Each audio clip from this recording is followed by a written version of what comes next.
work that out with Katrina on how best to do that, especially during COVID, and we'll probably schedule a time, a couple of days for that, if that's all right with you all. No action that's really being taken today, so there's no need for a chair. So we don't need to have that discussion, if that makes sense to everyone. And maybe for introductions for people that are new, since there's four of you that are new. I'm Jeremy Martin. I'm the Planning and Development Director for the town. I've been here for 3 years. I came from the city of Bangor, where I worked for about 20 years. Management level and the permitting and inspection side of land use planning. And yeah, it's been awesome coming to Camden. And now we have, I oversee the planning development department. The planning board is my, I'm the staff to you folks, and I provide you guidance. And, you know, as you work through site plan applications, subdivision approvals, amendments to both of those type of plans or projects. And we also work on comp plan stuff, though we haven't done much of that lately, and we do need to start working on some of that. Amendments to address sea level rise and climate change is an important thing that the town needs to address. We're doing a lot of work in that regard, and a lot of the work that the town does needs to be consistent with the town's comprehensive plan. So a good place to start is addressing some of those issues, and we'll be working on that in the coming months. And it is a process to do that. So, you know, hearings and all those kinds of things. So, and they need to get approved by voters. So it is a process. There's no way to do any of those kinds of things for the June town meeting. We're going to be lucky to get through a couple of the zoning ordinance amendments that are currently in the works. I also have an individual property owner that would like a zoning amendment looked at. That timing of this is challenging sometimes to meet to the June meeting. We have to have warrant language finalized through the select board level 60 days before that June town meeting. That's to get ballots prepared and et cetera, and comply with state law for that. Any zoning ordinance has to go through 2 public hearings, a public hearing with the planning board and then a public hearing with the select board. And there's timing and public notice requirements and all the like. So it's a real, we're squeezing a lot here, I think, in the next couple of months, but I think we can do it. Just looking at a couple of amendments. So, and again, we got Mark Siegenthaler. He's Ethan and Matt, you guys kind of came in a little late, or you came in right on time, actually. Mark, Ethan, and Matt have been on the board since I've been in Camden and working with the planning board. Mark's been on the board a little bit longer. I don't know how long, but so now we have Anita, Pat Chen, Andy Smith, and Chris Rowe. Anita and Chris were appointed as full members by the select board on Tuesday night. Andy and Pat were appointed as the alternates. I will say, in my experience working with this board, alternates have every voice and you know, as a voting member does in discussion on projects. You just don't get to vote on them unless someone has a potential conflict of interest or someone can't attend. You guys can vote. So that's where we are. We'll do elections next time around.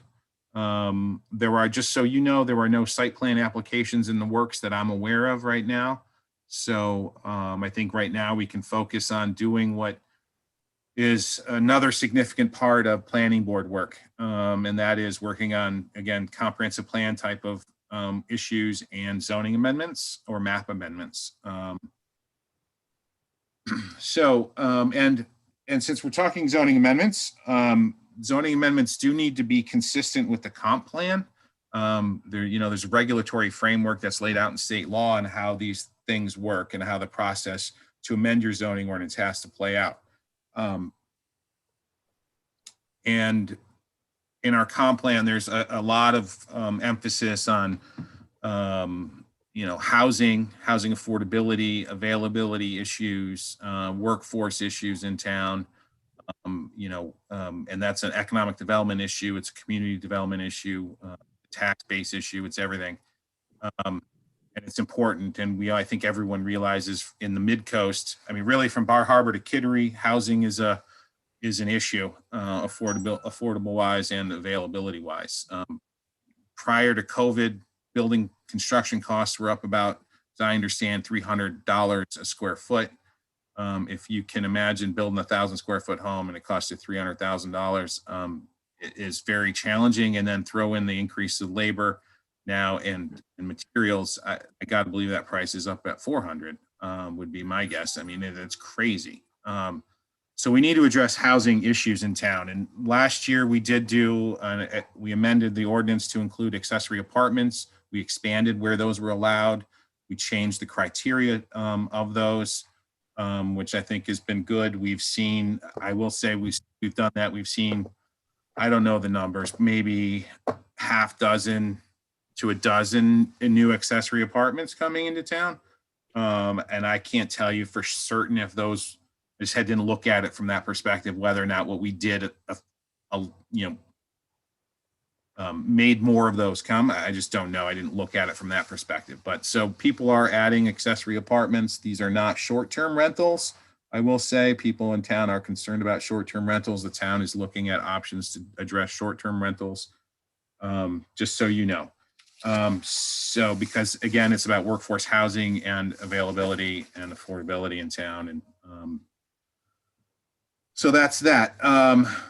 One of the options, and when you look at housing and trying to increase density, it's about, again, increasing density, reducing lot sizes, giving more opportunity for people to do things on their property, adding another accessory apartment or another house onto a lot, or dividing a lot, getting the lot sizes down. Right now, the village extension, and let me see if I can share my screen. I've never done this from this, so let me see. Hey, Jeremy. Yes, sir. This is Ethan. Just because because I came in late, but I really haven't met any of the new members. Go at it. And I'd be thrilled to hear just a little blurb from each of them about their interest in whatever for joining the board. Perfect. That'll buy you some time to get your stuff together. Matt Segal, how do I share my screen on this one? It should be the green button on the bottom to share screen. Oh, yeah. I was looking at it. And then you click on that. Perfect. It'll give you thumbnails of what's perfect on your, there you go. Thank you, sir. That's our IT expert right there. So yeah. I think it was the NYU on his email. Notice I changed that fast. All right. So maybe, Anita, you want to just start off try to brief just summary of who you are and why you want to be on the board? And thanks, Ethan. That's great. I've been in Camden since 1993, and my involvement with the town began, of course, with the schools, because my children were in preschool when we arrived, and now they're well on their way in adulthood, and they're both over 30. So I kind of segued to being involved with the town and Pathways Committee and various other things in the town. And then as soon as my kids graduated from, the last kids graduated from high school, I applied for the select board and I got in. So I served from 2007 to 2010. I don't even have that application in front of me. I don't know if you do, Jeremy, but I kind of listed off a number of the ways I was involved. I don't. So I've been involved in a number of different planning things that the town has done, transportation and the mid-coast. Well, you don't have it. Anita's been very involved. Energy Committee. A lot of different things. So I just kind of dabble about, and I enjoy and appreciate the opportunity to be involved in the town. I'm not a power monger. It's not that I want power or anything. It's just, I don't know. I like the feeling of being involved. And so, I get to know the people in town and especially in the town office, and try to help where I can. So I serve on the Pathways Committee, and I've been chair of the Energy Committee most recently. Anything else? Oh, that's great. Andy, Hi, good evening. So Andy Smith, I moved to Camden here in 2018. My wife and I were actually living down in Annapolis, and we adopted a sibling group of 3 children. And we were living down there, and the school system wasn't really, what we wanted it to be, and we decided that we were going to move. And for the kids, and for a nice place to raise them with a good school system. And my wife Sally actually in the 80s worked on the schooner Roseway in Camden, and so we had some friends and connections in Camden, and we just decided to come here, and here we are. So my background is in engineering. Originally, I from the UK. You can probably tell by my accent. I joined the Royal Navy when I was 16. Did an apprenticeship in engineering and served in the Navy for many years. And after I left the Navy, I worked on the big luxury yachts and traveled all over the world.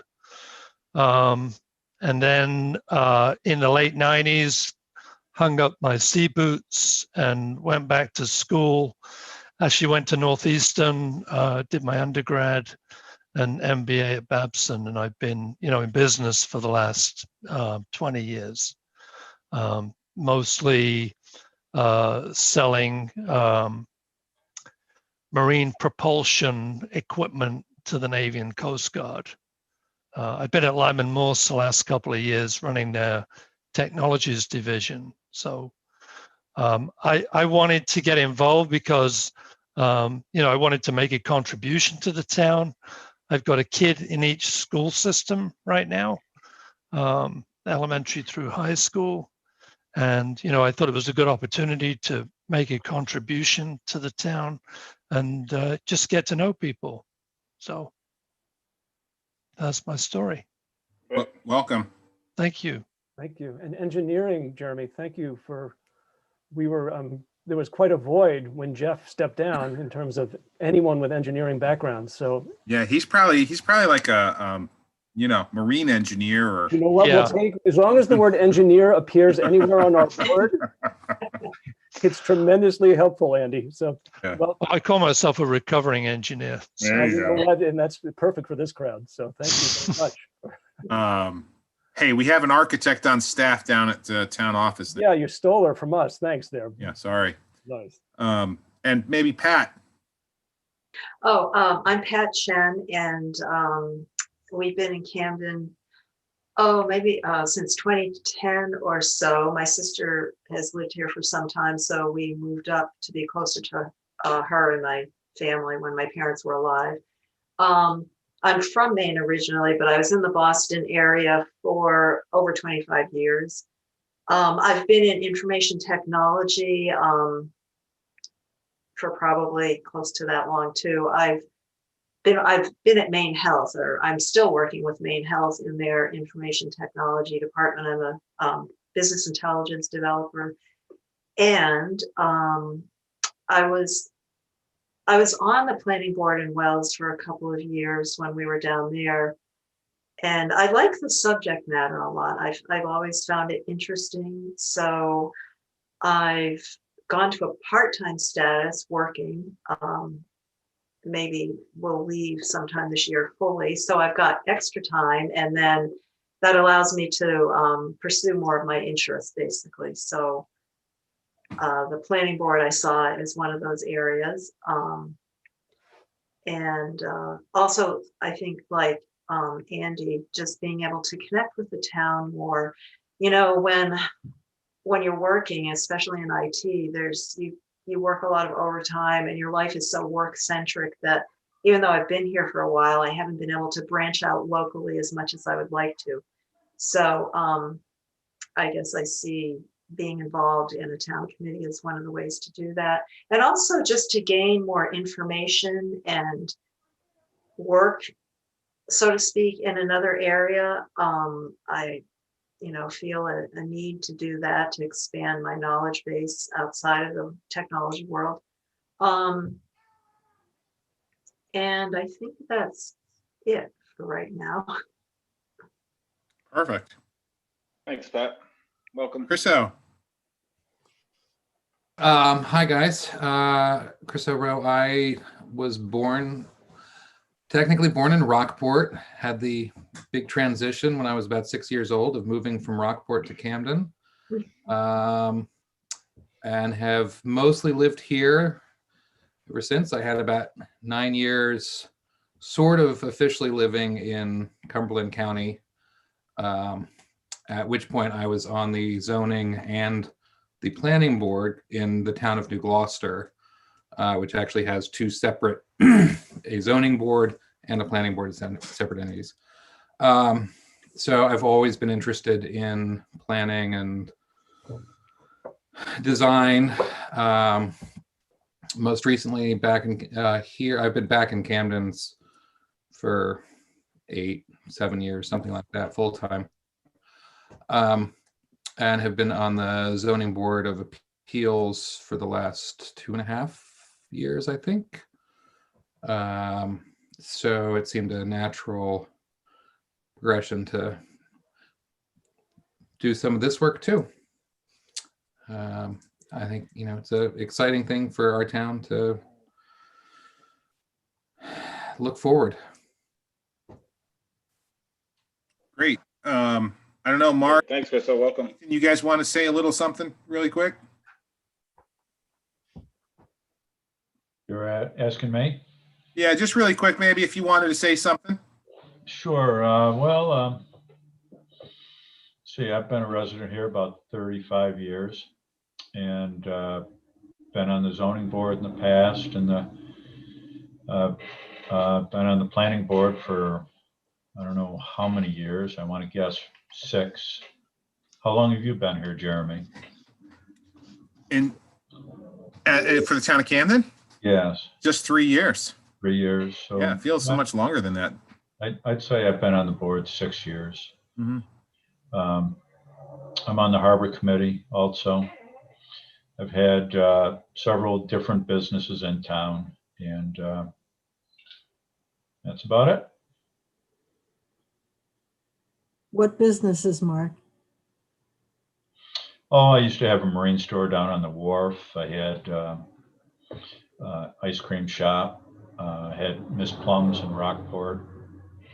I'm in real estate. Didn't you grow Christmas trees too, Mark? Oh yeah, I had a Christmas tree farm in Lincolnville. Yep. I still have a gift certificate for Miss Plums. Is that valid with anything? Turn it in I for rum cake from Jeannie. Rum cake from Jeannie. That's how you can cash that in. I tried to use it for the vet. They wouldn't accept it. No, just a rum cake. So I always have yard sales. So if you want to bring that gift certificate, we can work that out. That's awesome. Matt. Hi, I'm Matt Segal. And I didn't own Miss Plums, but I do also have a gift certificate, Chriso. So we got to figure out how to coordinate that. My background is in technology and education. So I worked previously for a small company called Google. And part of my work with them involved urban planning. So I work with Jeremy and this crowd here, it's been fabulous in terms of looking into the future and figuring out how we can develop a town that is beautiful and sustainable and good for the people that are here, but also to bring life to it in the future. And so part of that is I'm also serving on, what do we call it now, Jeremy? It's the Mid-Coast, it had broadband task force. So Yeah, one of my something like other, that. yes, thank you, sir. One of my other responsibilities is to try and bring high-speed internet broadband to the Mid-Coast. And just so maybe jumping on that really quick, we're working with a number of towns, and we think we're going to be working with Rockland and Hope and Lincolnville and Yeah, I think at said- some point it's going to spin its head and be on our plate here in planning in some capacity. Yeah. That might be infrastructure building, that might be, because we're not going to be involved in any of the bond issues or any of the kind of municipal No, aspects, no. but just so people know, I think it's a pretty neat thing we're trying to do regionally is try to bring fiber and broadband to folks. man, I think the best part of that, Jeremy, is in terms of a group like this, is how nicely everyone has been playing together. So that's really encouraging to have the different municipalities interested and engaged actively in this particular enterprise. Yeah. Yeah. Ethan. Yep. So my name's Ethan Shaw. I moved to Camden in 2015 from Belfast, where I lived there since 2010. Formerly, like Chriso and Mark, served on the zoning board here, and just graduated to the planning board. I guess I can say that I was recruited a little bit by Jeannie, who runs the show. You don't say no to her. I was a former zoning administrator in the town of Barnard, Vermont, for a couple of years, and like Andy, I'm an erstwhile or reformed professional attorney, and I'm still licensed in Vermont, but I don't practice, and I may get back to practicing in Maine, but it's not something that's on the front burner. I've always had an interest in zoning and planning, and certainly the future of the town where I have a son in the middle school. So welcome everybody to the board. It's great to have you all. Perfect. Thank you. Really quick, Anita, before I get to you, and then we got Mark Ratner there, who's a select board liaison to the planning board. Mark, I think tunes into about every planning board meeting that we have. Doesn't say much, I think he does his role as a liaison pretty well. He doesn't try to meddle with what you're supposed to do, and he listens. So go ahead, Mark. Well, I've always found that the planning board is one of those committees that they need to know people that are on it know way more than I do and understand it way more than I do. And if you can dumb it down a little bit so I can take it to the select board, then we're doing really well. My history, I've been on the select board for 5 years. Previous to that, I was on the energy committee with Anita. I was on the Opera House committee. I've been here 13, 14 years, vacation since the early 80s. Came here from Los Angeles, where I worked in the entertainment business. I was a vice president at Warner Brothers Records. And, so I've tried to corrupt the youth of America for many, many years. And now I'm just trying to do it to the town. But it's fascinating to watch this. Although sometimes I must admit, I describe watching the meeting sometimes as watching paint dry. That is my nickname for the planning board. So, Thanks, Mark. thank you. I would say I had a great time reading the applications of the new members. We voted on you, of course, the other night. And thank you for doing this. It's a tough job. And we really appreciate, your commitment and your work. It's one of the toughest committees because you really have to deal with intricate things, and it takes a lot of work and a lot of understanding. So I and everybody else on the select board really appreciate your work. Thanks, Mark, and way to endear yourself to the board. Yeah, And to my profession. In a painterly way, yes. And to my profession. Hey, I always speak the truth. What can I say? It's Awesome. but I try to not have my eyes glaze over. I try to keep an interested look as I watch. I don't understand how you can say that when we talk about ground cover and tensile strength and, retaining walls. Come on, Mark. Well, let me be precise here. The real reason I like being the liaison for the planning board is Jeannie's rum cake. I mean, come on. It's purposely don't tell the other select board members about the rum cake, or there'd be a battle to see who gets to join. Yeah, there was no rum cake this year. Yeah, no rum cake this year. We missed No. it. So Lots of nuts. A lot of not good stuff this year. if So there's no better reason to get rid of COVID, it's to be able to get the rum cake again every Right. Christmas. We'll wait a year. Next year. Let's hear to it for next year. All right. So maybe let's just get down to it. I think Jeremy, can I just add something? Quickly, Yeah. yes. I just want to mention that I am mentally comfortable in this space of planning and zoning and all that because my father was a land unit developer in Maryland and did a 4,000 acre planned unit development and was doing that when I grew up. So I you know, sitting on his lap, I learned a lot. Just wanted to mention. 4,000 acre development. I get that. I lived in DC for a while, so I know those are out there in Gaithersburg and Montgomery County, Maryland. With a very strong environmental ethic, with a lake and a golf course and all kinds of good Of stuff. course. Unfortunately, he was doing it in the late 60s, early 70s, and was hit by the recession and kind of lost it all because of the recession. Because he built the amenities before really launching into selling the lots, and the lake and golf course and recreation center and all that sort of thing.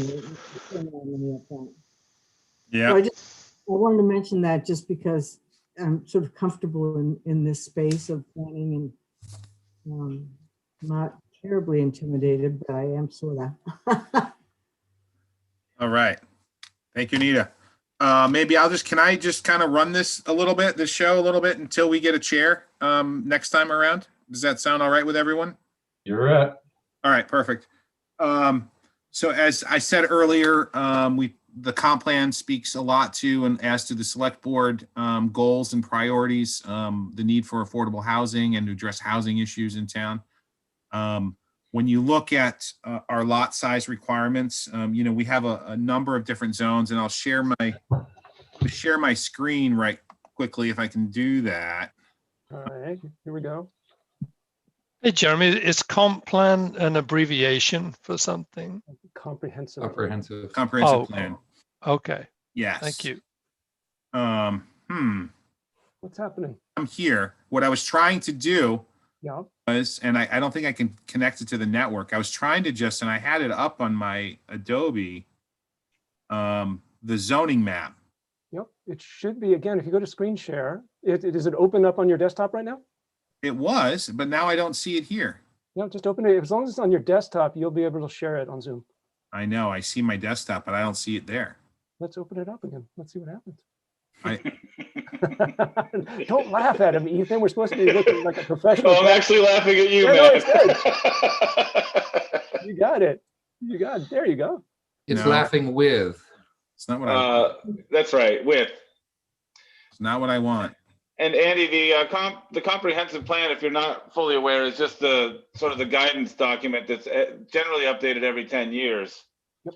And was last Okay. updated in 2017, but we've talked about revisiting portions of it And sooner than that. good point. And I would say, I think it's important. It's available on the town's website. We can get you a copy of it. It's like a gazillion pages. So if you want paper, you can have it. I mean, I get it. I do this stuff all the time, and I prefer paper, to be honest with you. Mhm. However, it is the comp plan is available on the website, and it covers a lot of things. It covers the town's natural resources, the population, the geography of the community, the economic base of the community, zoning and land use. It covers all those kinds of things. And so when we craft zoning ordinance amendments, any zoning ordinance amendment that we craft has to be consistent with that comprehensive plan. And if it's not, you can run the risk of, litigation and, Right. things.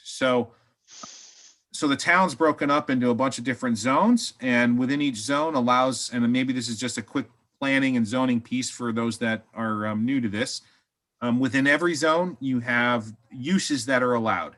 And some of those uses would be residential, commercial, industrial, more institutional, like government type, situations. And then within that, you have a bunch of zoning standards, lot development standards that say, okay, you can only cover this lot with everyone's lot right here. You're only allowed to cover that owns a property in town. You're only allowed to cover it with a certain percentage of building. And the idea behind that, and it varies depending on the zone that you're in. Like if you're down in the B1, if you're looking at the map here, B1, which is the downtown, for the most part, that's a very dense, developed area. So the standards there are very, they're not very strict. They're very loose. They don't say, okay, you got to have a setback of 40 feet or 20 feet. They allow you to build to the lot line because that's how traditionally the community's been built up. But as you get further out of town, you get the village district, lot sizes start increasing, B1 and the B8, BTH, there's really no lot size requirements. There are some requirements because properties are in the shoreland zone, but that's kind of a separate thing. But if you're in the village district, you get to 10,000 square foot lots. And then as you get out into the RU2 and RU1 and the village extension and the CR, which is the coastal residential, RU1 would be rural residential 1, RU2 is rural residential 2. Lot size requirements get much bigger. They're not served by public infrastructure. That issue, in addition, there's this pastoral feeling of large lots out in rural Camden. I mean, that's, like traditionally you go back to zoning in the 70s and 80s, these, communities were saying, okay, we want large lots outside of town. We want it to be, not a lot of houses, and they restricted lot sizes. Some communities that I've worked in had 3-acre minimum lot sizes, 5-acre minimum lot sizes.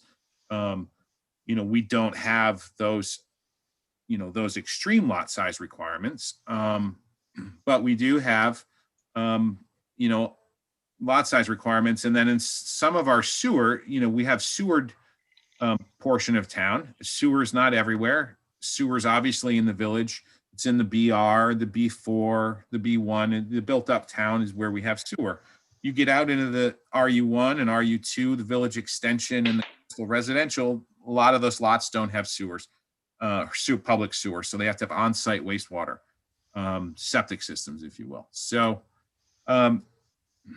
what we're looking at in trying to address housing, one way to address housing is by increasing the density.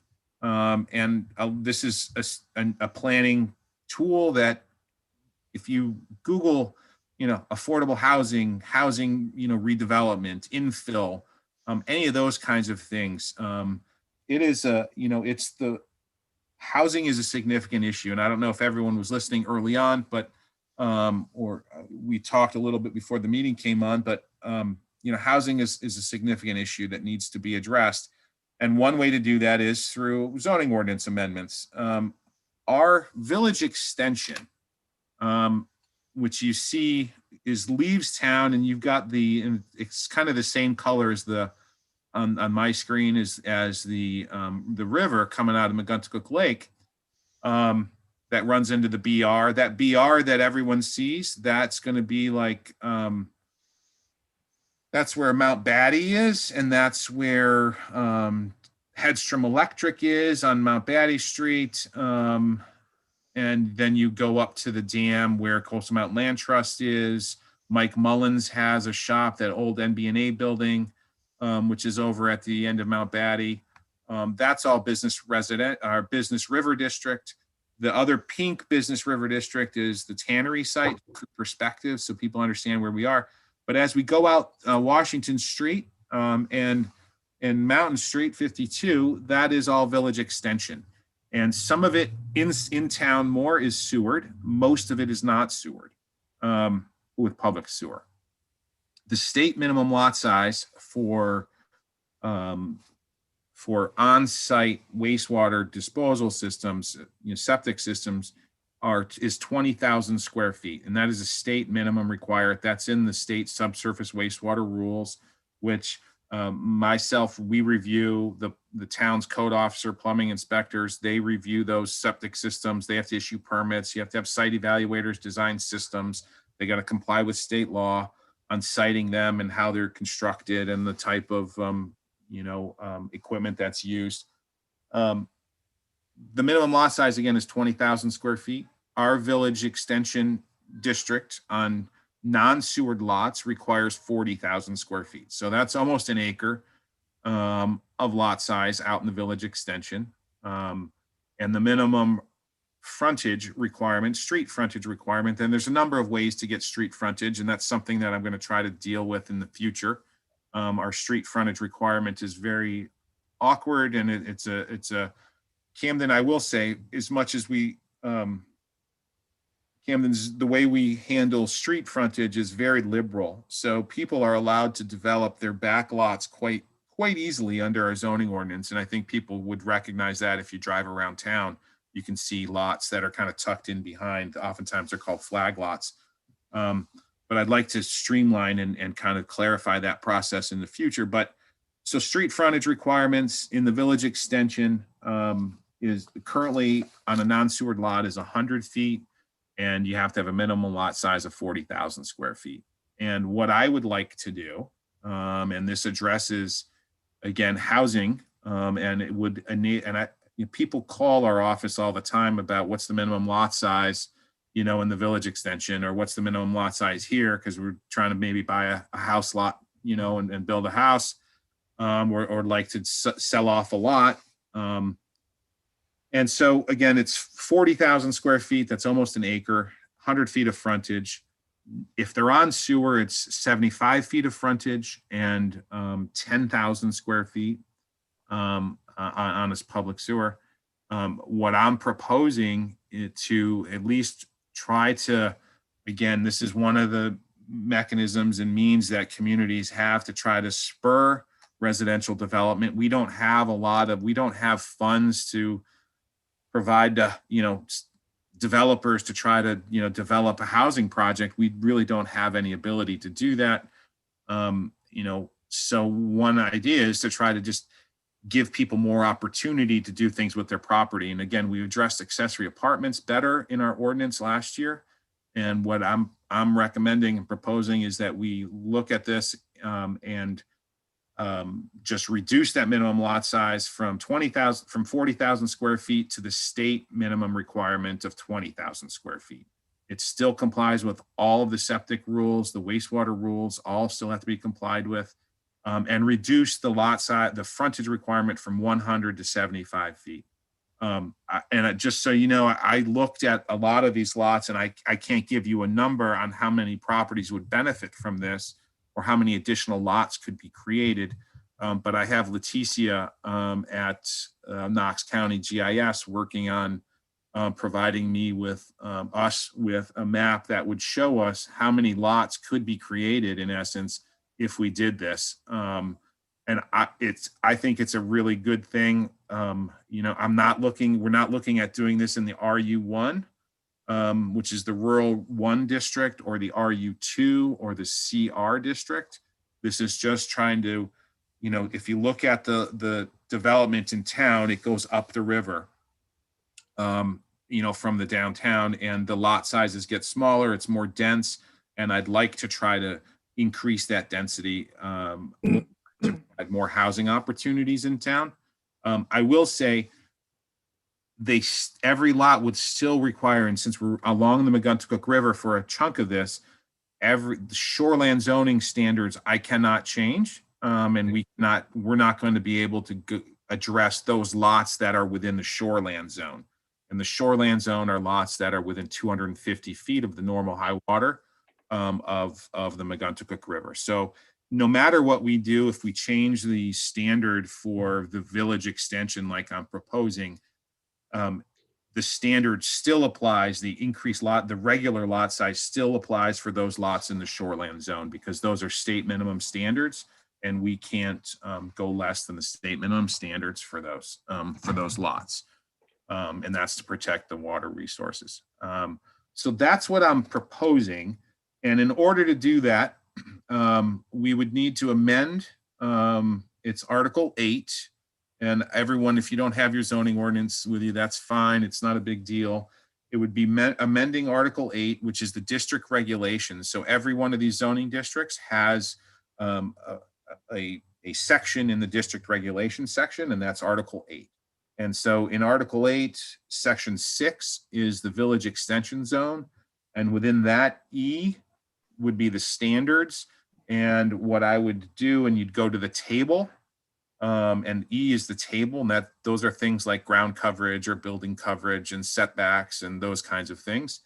Would be to recommend to amend the table where it says for residential only. If you notice that it does allow commercial in the village extension, and there, if you look in the districts, it does allow commercial uses. I would not do this for commercial properties.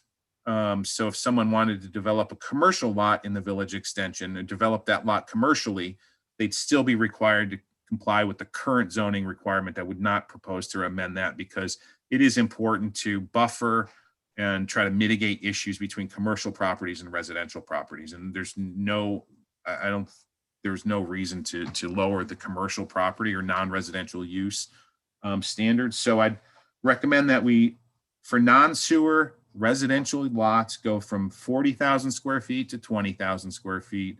And then in the minimum street frontage portion of the table, go from, for non-sewered residential lots, go from 100 feet to 75 feet. And that's what I'm recommending. We had the board, we had talked about trying to look at this issue. I know my department has talked about it for years, about trying to do this, and we just never have.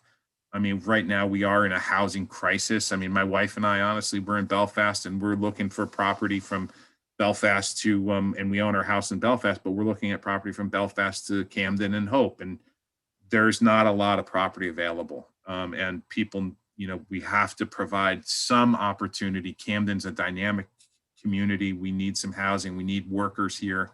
And we got to keep this community viable and alive. And again, one way to do that is try to address housing issues and increase density.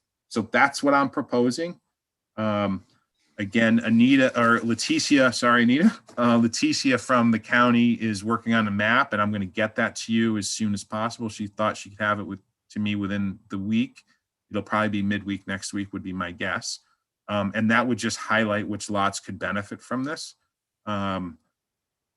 And how this happens, just so you know, there's a process, and there's a lot of timing that needs to play out again to get to the June ballot. And you kind of have one shot at this, and it kind of happens pretty rapidly. And I might have been talking to Anita earlier before the meeting went live, but and I don't know if anyone else heard it, but it's almost as if you have to, and I'm a planner, but you almost have to plan all of these zoning amendments out many, many years because of the process that it takes to go through the town meeting form of government. And these things all have to go to voters, and there's a hearing process. It goes to the planning board as a public hearing. Then it would go to the select board to a hearing. The select board would then, you know, have that public hearing. They would then make sure the warrant language is right for what goes to town vote. And then that all has to be done and finalized 60 days before the meeting or the town meeting in June or the town meeting in November. So, you know, you back yourself out and you look at the public notices that are required on, you know, how many days do we have to have this noticed and who gets noticed, and there's multiple hearings. It takes a long time to get to that point. So March 23rd is the last date that we can have recommendations and warrant language to the select board. And that, I know it's January, but it's the end of January almost, and that's just 2 months away. So things kind of need to move fairly quickly. And we're gonna, you know, advertise this and notice it and put it out there that this is, we're going through this process. What I'd like to do is to hopefully have final, like the actual ordinance language done, so you can see what has to happen is we have to develop an ordinance that says, okay, this is the current ordinance and this is being stricken and it's being changed to this. So we need to have that language done. And that's what I do based on your input and your thoughts and community's input as well. I've had no comments on this yet. So I know it's just starting. I'll try to reach out to the media to try to get them to at least write a little story about it, because I think it's important to have the community engaged. And oftentimes people miss these kinds of things happening if we just post it where we're required to post it. it doesn't get out there so much. So that's what I'm proposing. I don't know if anyone has any thoughts, questions. I would, again, we're not making any decisions today, but if you could point me in the direction and say thumbs up or no thumbs up or doesn't make sense, that would be very, very helpful. And then we can get to the next one after you guys have a discussion about this. Does that make sense? Sorry to be long-winded. Good, Jeremy. Jeremy, I think, is it Leticia? Leticia. Leticia. It would be supremely helpful when her data comes in terms of the number of lots that this would impact. Yeah, for sure. And Jeremy, could you go ahead and stop sharing screen? I think for now, yeah, great. Thanks, Ethan.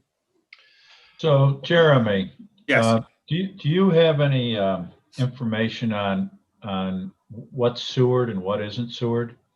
I'll get that map to you as well. I think that would be helpful. Yeah, it's a layer that she'll turn on that map. Okay.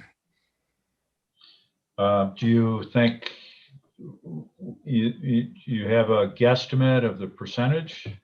50% of it Seward, or? The village extension? Yes. Yeah, no, more like 25%. Right, okay. Yep. And it's kind of where you think it is, Mark. If you look at that map again, you can kind of see how dense if you want me to show it again, I can, but you can see where, I have a good idea. You look at Pleasant Ridge. Right. And going up Washington Street there. Yeah. Yeah. Yep. Exactly. Yeah. Do you guys see my arrow? Mm-hmm. Yeah. So, it's kind of obvious kind of where the village extension is Seward. So you see where I am here? That would be like the Kehoe did a subdivision right there, right? And that's all Seward. And then you got Matthew John, you got sewer in there. And so, yeah, I'll definitely give you all have a map on what's Seward. That'll be included, Mark. Thanks, Mark, for raising that question. And Jeremy, I don't forgive my ignorance. Can I stop sharing? Yeah. Forgive my ignorance for how things are done, but is there also a public works sewer committee or anybody that's talking about extending the sewer lines? Is that something that's in the works at all? Honestly, I've had this conversation a little bit, and it's just been not in depth with Dave Bolsters, the wastewater treatment plant superintendent. And I can get that for you. I know that there are plans, there are estimates, and there are costs that are out there, but I don't think right now, Ethan, that we are in looking at sewer extensions at the present time. Okay, I mean, it seems like if we're talking about affordable housing and lot size and everything else, the sewer would be a critical part of that as far as making, affordability and everything else. And maybe that's somewhere we should, it just feels like I don't want to just run down one road, one hand, and then not be looking at the other hand and see what that's doing. No, I get that. I will say, we have a request for expressions of interest out for the Sagamore Farm property that the town owns right now. And I have, that's coming due at the end of the month. And I've been talking to folks that are interested in doing something with that property. If anyone doesn't know, this is as you go out before you get to the state park, where the town solar farm is. The town owns 74 acres there. There's some mountain bike trails in there. It's a pretty spectacular piece of property. We've owned it for like 75 years. And we've mined some gravel out of there. DOT used it at one point. I think an adjacent property used it at some point. It's just, we did some wetland work's been done on it. Some DOT traffic permitting assessments been done on it to see what options are out there. The CDAC, which is our Economic and Community Development Committee, has been looking at that property. That was really high up on their list of priorities years ago to develop, to have something done up there with it to create either jobs or the CDAC was looking at jobs, but housing's been a big issue. So there's been a handful of folks that have expressed interest on housing development up there. And I do know that they're looking at a private sewer extension up in there. So, I mean, there are people talking, Ethan, about sewer extensions and those kinds of things. It's super expensive. And, you know, we're undertaking a massive rebuild of our wastewater treatment plant. I do know that they built in some capacity levels. I don't know the extent on what was built into that, but I'm sure Dave Bolstridge has been in this field for a long time. I'm sure he's right up on where, you know, thinking what's potentially available. We've got a lot of ledge in Camden. Ledge is hard to deal with when you're dealing with sewer. So Also, when you're dealing with septic, though. fair. I want to remind them that the town solar array is there as well. What's that? You might want to remind them that the I town did. solar array is there. Yeah. So, Jeremy, I mean, what, you know, what concerns me about this concept is you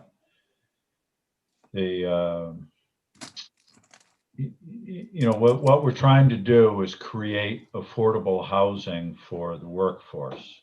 Well, that's one thing that we're trying to do. Yes. Okay, but what the unintended consequences may be investors just coming in and expanding the vacation rental market.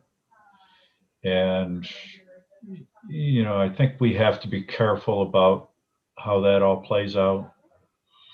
The reason this is desirable, the reason real estate is out of control right now is because people are leaving dense populated areas to come here. So for us to create a densely populated area kind of undermines what the value of this area really holds. Well, I hear you, and I will say that's why I did not look at the RU1 or the RU2 or the coastal residential, because that's very, very different. If you look at just the, you know, the development patterns that are out there in the Village Extension District, they're very different than the RU1 and the RU2 and the CR, which I completely, I get what you're saying. But if you look at the CR or the VE right now, the lots are, you know, we're not going down to 10,000 square feet. It's still a half acre. I'm just saying that. But I hear you. I would agree with you if we were looking at the RU1 and the RU2 and the CR. But I think it's a very different part of town and it's developed differently currently. But to Mark's point, it does follow the river and it adjoins the lake. So, you know, rental, short-term rental or investor options are there. Understood. And this would not apply to any lots that are within the shoreland zone. That's true, right? Yeah. You need to meet those requirements. And I will say from. Will that be an overlay too on the map? Sort of the excluded lots? Easy to do. Yeah, that'd be great. An overlay. Yep. And I will say, and I appreciate the concern about the vacation rentals. So they know we have a 7-day minimum stay. I know that people have been concerned that the town hasn't enforced that. And this is on rentals. A dwelling unit cannot be rented for less than 7 days. That's the minimum that you can rent one in town. The town, I know there are folks that are concerned we haven't enforced it. This year we, you know, really stepped it up. It was a, you know, challenging year for everyone. And I think the concerns, again, with potential COVID folks coming up here because they were trying to get away and spending time here. And so I know that those were, you know, usage of those increased while the hotel and lodging industry in Camden and bed and breakfast industry was shut down because of, you know, requirements, valid, you know, requirements that the state implemented. So there was a lot of concern from the lodging folks that the short-term rentals were just eating, you know, they were just getting away with bringing people from away in because they weren't regulated and didn't license the pool. So with that said, I will say that I am drafting right now for the town, and it would not be a planning board zoning ordinance amendment, or it would not be in the zoning ordinance. It would be either in miscellaneous ordinances or most likely within the police ordinance, which is where we do a lot of our licensing. Licensing we currently do would be like liquor licensing, bachelor's licensing, and that's for restaurants and lodging licenses, etc. So I'm working on a draft ordinance to bring to the select board in time for June vote, hopefully, that will register or require registration of short-term rentals. And we're not going deep into what a lot of communities have done as far as inspecting and really regulating. I think what we're wanting to do right now is really figure out what the issue is, how many we have, and make sure people are at least registering and complying with our zoning ordinance. We would not be likely doing life safety inspections and those kinds of things. That requires a whole different level of ordinance. And I think right now the way to get at it is this way. And I've been, again, tasked with doing that by the town manager and folks. So basically what you're doing there is trying to circumvent the planning board and public input on this. No, not at all, because your dwelling unit is going to stay the same. We're not changing right now any proposal to change the 7 day minimum. But you're having, this is much like a license. This is a licensing ordinance. There is a public process that plays out. There's public hearings.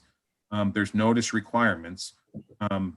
This is not, much like we did the food sovereignty law did not go through the zoning ordinance. That food sovereignty law allows anyone in their home to have a home-based kitchen without regard to zoning requirements. And they're allowed to do that as a home-based business. They don't have to get licensed by the state. They don't need to get licensed by the town. They can, at their house, make pies and sell them out their door. That's technically a land use issue. That they're allowed to do that by law, by the food sovereignty ordinance that the voters passed. So I wouldn't say it's a skirting of the process or public hearing. I mean, CDAC has been concerned about short-term rentals. The planning board's been concerned about it. The select board has been concerned about it. The lodging industry is concerned about it. They're saying we're regulated to get, yes, they have to get use permits, but they're regulated by a licensing ordinance. So that's what this really is it's a licensing ordinance. It's just license, short-term rentals.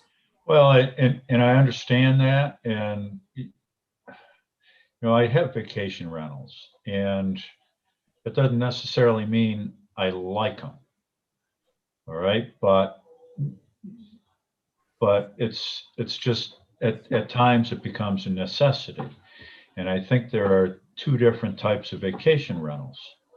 There are homeowners that subsidize their taxes by renting their house for a week or two.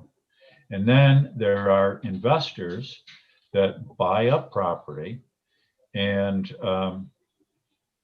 they shut down neighborhoods. They turn them into vacation rental neighborhoods. There are, Mark, I agree with you. And I'm not looking at these as all short-term rentals are licensed or registered the same way. I totally agree with you.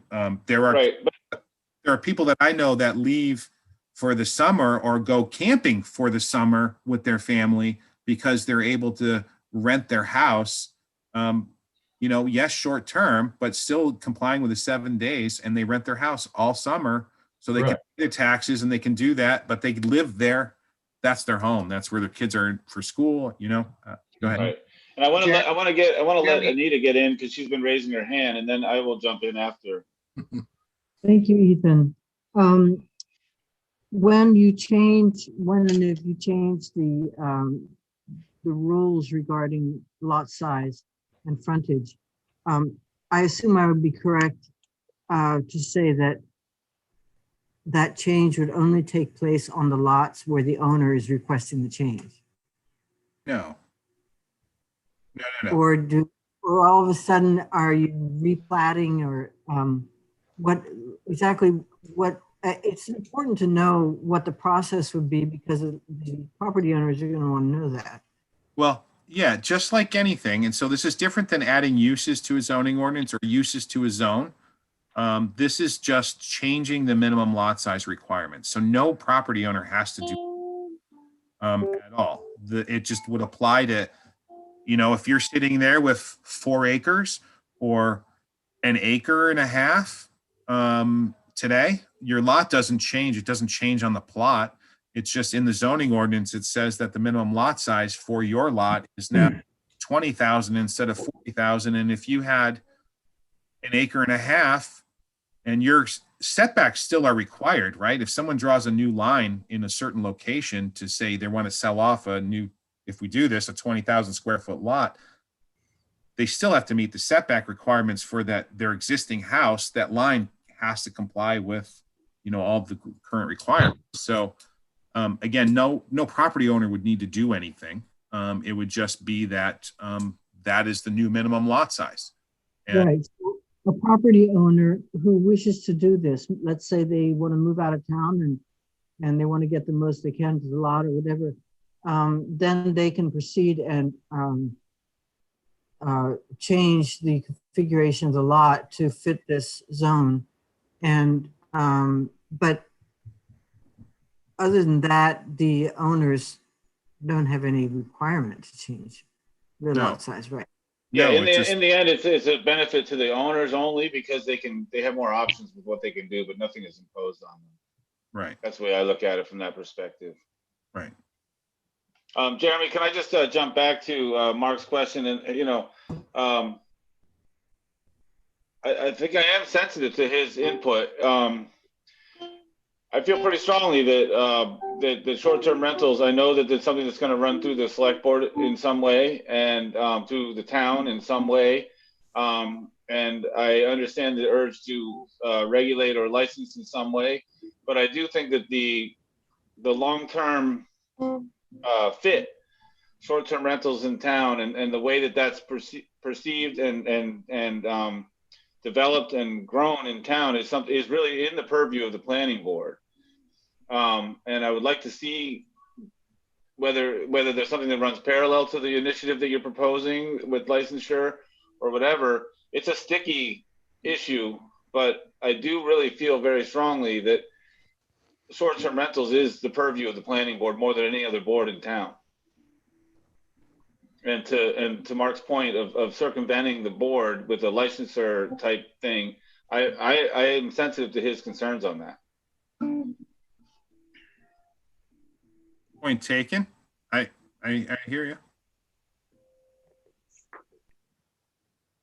Mark Ratner, did you want to say something? The only thing I would add about, we have had discussions about this because it's come before us a number of times over the years.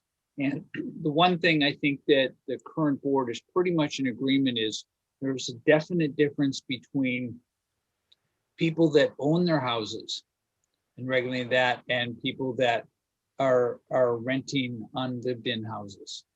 And want to make sure that line stays really strong between the two. Because I think that's I want to make sure there's no mistake about that we're not interested in regulating. We are interested in knowing what's going on. And this is more, I think this first step is more about who's renting, how many people are renting, what's going on.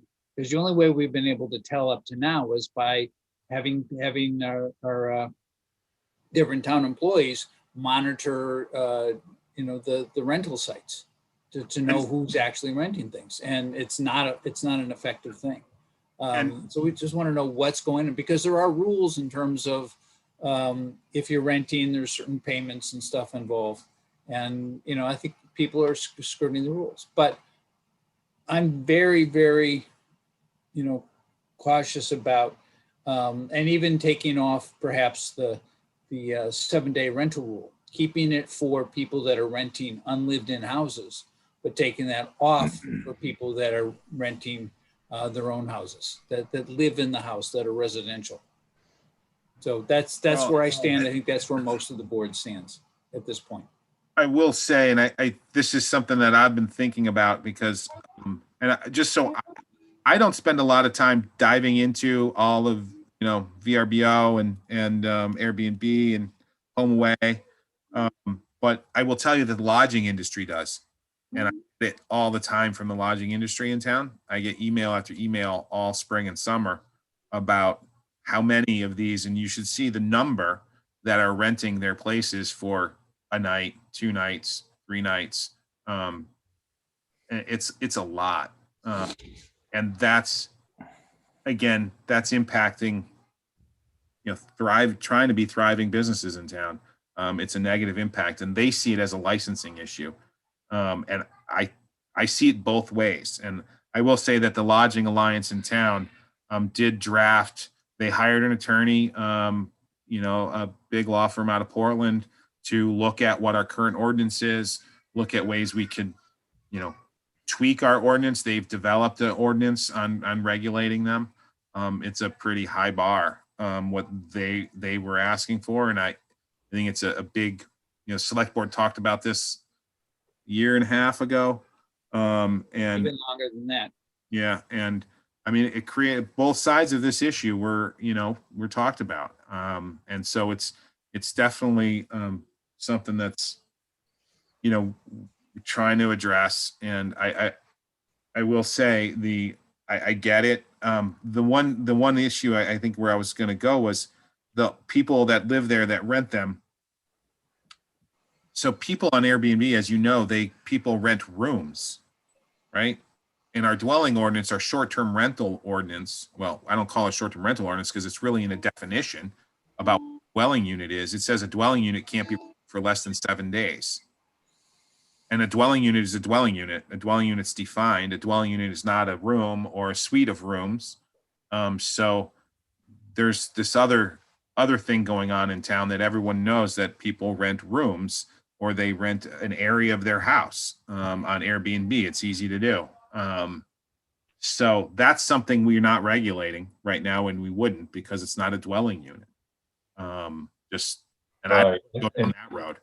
And that does fall under the ordinance as a, what do we call that? A rooming house or Homestay. homestead? So, I mean, And that so is, that's another interesting thing. Homestays, we allow them, but that's like a use that the town has never required someone to get a change of use permit for. So how many homestays are there in town? Right, and this goes back to the point, I think, which is that this is a very complicated issue that Mark is raising as probably very squarely within the planning board purview. And so, as ugly as it's going to be to tackle, I think it's something that we should be tackling. And if there's a licensing issue that goes along with it, that it doesn't change the overall purview of the planning board and our right and our responsibility to make some determinations and recommendations to the select board, I hear you. then I'm fine with talking about that. And this is obviously getting far afield from the plan discussion workshop here. I understand that too, but it did come up. It's important. It's important. It's significantly important. And I really feel like anything that needs to be done on that should be channeled through the planning board and not circumvented. And we all know that the lodging industry does have their own lobbying interest, and they're certainly not underrepresented. So there's the reason why the planning board exists is to open up public hearings, give the public the opportunity to participate in those hearings and give their perspective, so that they can be informed, so that the town can be informed, they can be informed, and we can bring that to a public vote.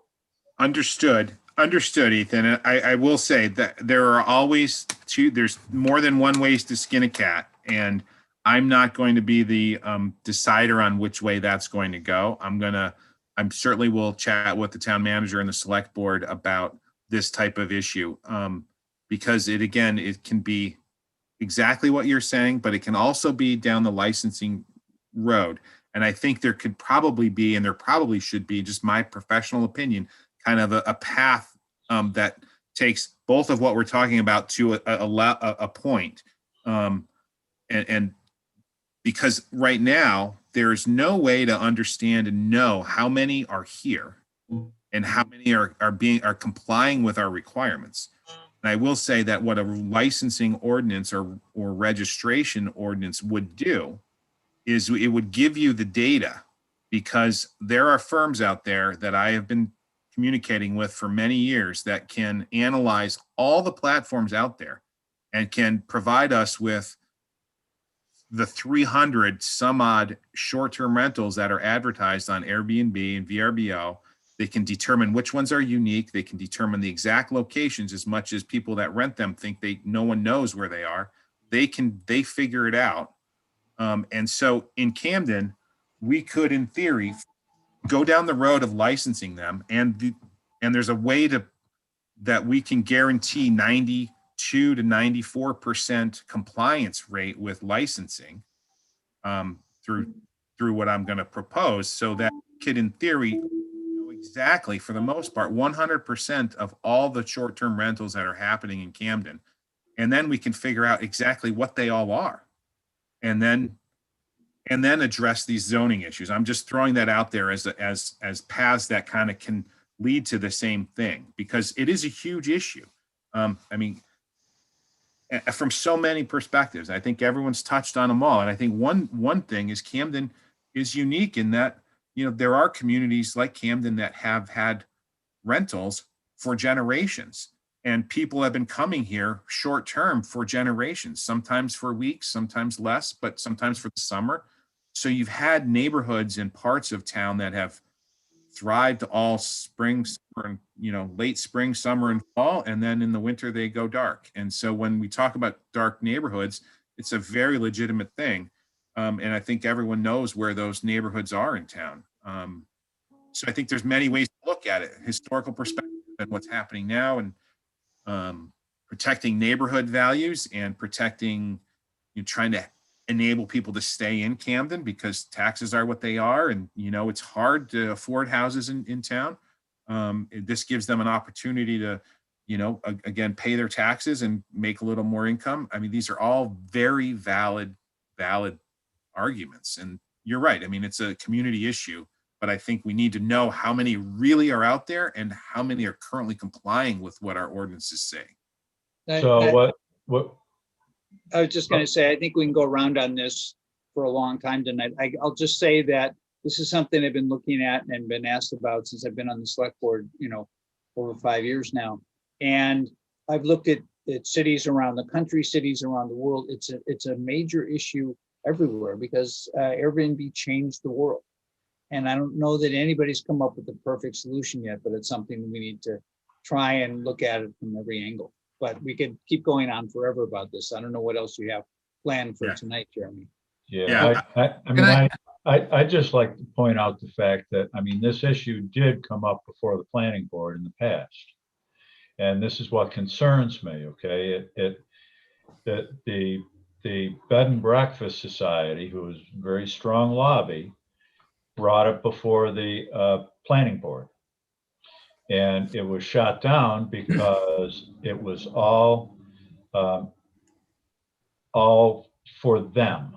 And they weren't concerned about the town overall. They were concerned about the town being able to regulate their business for them. That's why it didn't go anywhere. That's why it didn't pass. So, and now to say, okay, well, it didn't go anywhere with the planning board, so we're going to just eliminate them and go another direction. Mark, I appreciate. But like you said, there's more than one way to skin a cat. So that's what I see happening here. To sort of go back to where we started, though, this issue of lot size and housing and trying to create more housing within town is not new to the last year. It's not just about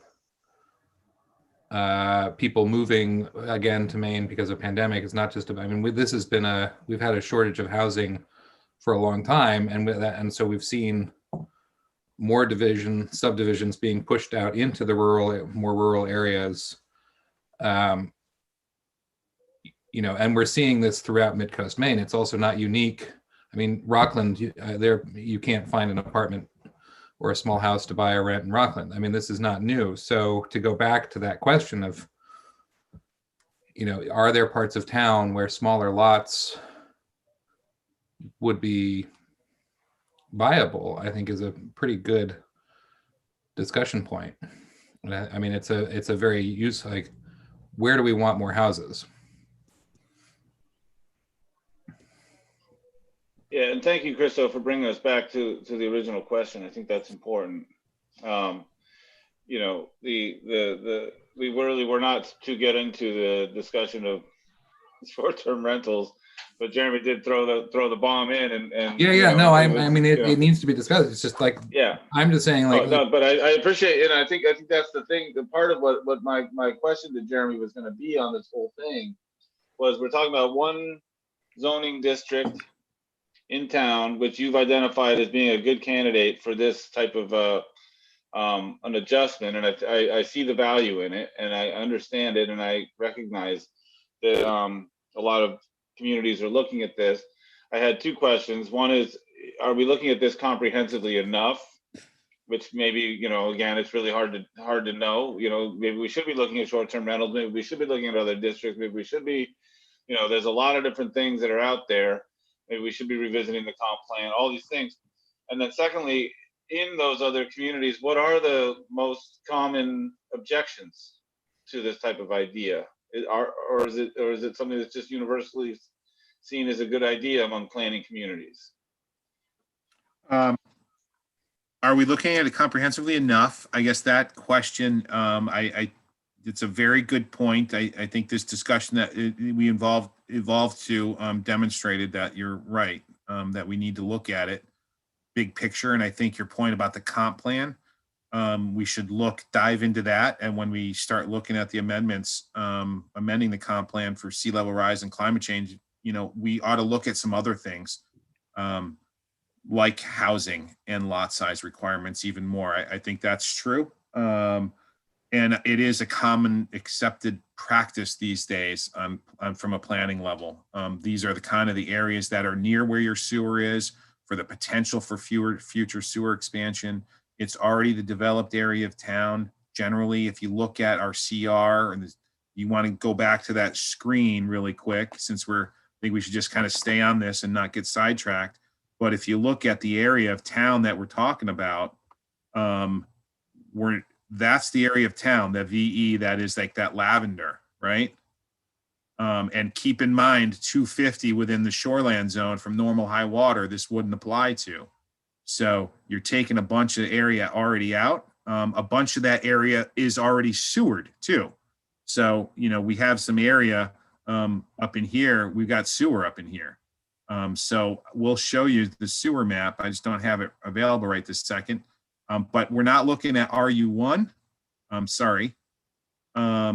RU2, which are, what you would consider the rural areas of Camden. I'm not looking at that area. Though I do think we need to start looking at the CR a little bit, the coastal residential zone. That's for the most part developed quite intensively. I know there's some quite amazing properties, large estates and properties that make Camden pretty, unique. But I think the CR down south and the CR by Sherman's Point is very different than the CR out past the state park. We ought to look at that too, but I'm not looking at that yet. I was just looking at this village extension area. We're not going out to the Snow Bowl, Hosmer Pond area. So, you look at, there's a big part of town that we're not looking at, we're just looking at the VE. So, And Jeremy, in terms of current lot size and frontage for the adjacent BR and B4, I don't have my zoning ordinance opened up in front of me. yeah, those get really small because those are all sewered, and those are all developed, previously developed, the tannery area. And those are, when we did shoreland zoning, you kind of, this is for other new people's, knowledge. You look at shoreland zoning, which is a state law, state minimum standards that town municipalities must enforce, and that covers areas within 250 feet of normal high water of resources, meaning like the river, the lake, ponds of certain size. Hosmer Pond is regulated, and then you've got this other wetland pond up in here. They call it a wildlife pond. That's regulated under shoreland zoning. And then you got 250 from the ocean as well. Right. I mean, I'm looking specifically right at the adjacent line. Yep, right where you are in there. Yeah, that's all Seward. So that's, hold on, I'll get to it. Well, and I think that's what we're going to be using as a reference, whether you're pro or con. You know, we need to have something that's established and say, okay, this is what it looks like. This is what it feels like to have this amount of frontage and this amount, again, this size of a lot. You know, if those are already, I'm just making this up. If those are already 75 feet and 20,000, you know, it's really important to be able to use that as a reference and see. And it does circle back to Mark and Ethan and, you know, the usage and who's renting it and who's not, because that would be an indicator of pre-existing situations.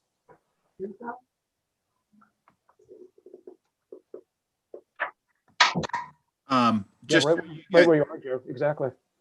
just so you guys all know, yeah, those standards are really, let me just hold on. And I was going to point out that subdivisions have minimum requirements as well, like Pleasant Ridge subdivision up in here. Yep. I don't know the minimum lot size requirement, but I'm certain in that zone, in their subdivision, there are minimum lot size requirements that are different than ours or maybe consistent with ours. Those don't change now because of if we change something. There are subdivisions in the VE that have their own standards and own requirements. Jeremy, those are grandfathered? Would that be a, No, what are we going to consider that then?